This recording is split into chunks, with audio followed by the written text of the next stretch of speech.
ఇలా ఫ్రెష్గా అల్లాన్ని తీసుకొని కడిగి బాగా తుడిచి పెట్టుకోవాలి. ఇలా దాంతో తీసుకొని తురుము పట్టుకోవాలి.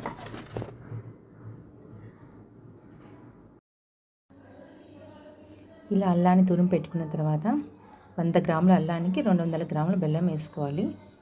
ఇలా బెల్లం కొంచెం నీళ్ళు పోసి కాస్త కరగనిచ్చుకోవాలి బాగా. దాంట్లో కొంచెం పసుపు వేసుకోవాలి.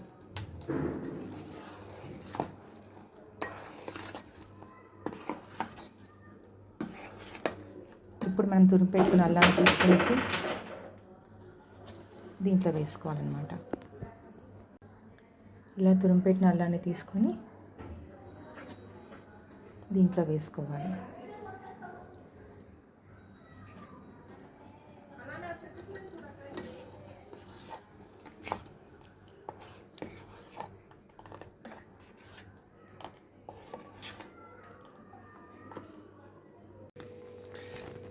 ఇలా కలిపేటప్పుడు గిన్నె కత్తుకోదన్నమాట. చూడండి, ఏమీ కానీ గిన్నె కత్తుకోవడం లేదు. ఒకసారి చల్ల నీళ్ళలో వేసి చూస్తాము ఉంట కడుతుందో లేదో.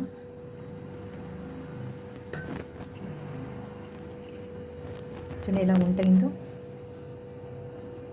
ఇప్పుడు స్టవ్ ఆఫ్ చేసుకునేసి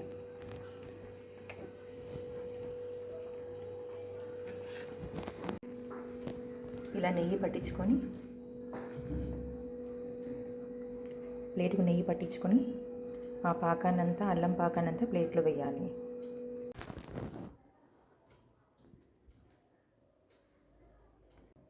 ఇలా అల్లం పాకాన్నంతా కూడా ప్లేట్లోకి వేయాలి. ఇలా ప్లేట్లోకి వేసాక చల్లారాక కేకుల్లా కట్ చేసుకోవాలి. కాస్త వేడిగా ఉన్నప్పుడే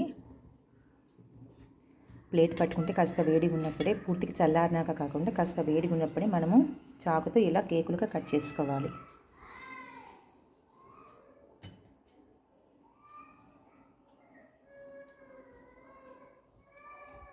ఇలా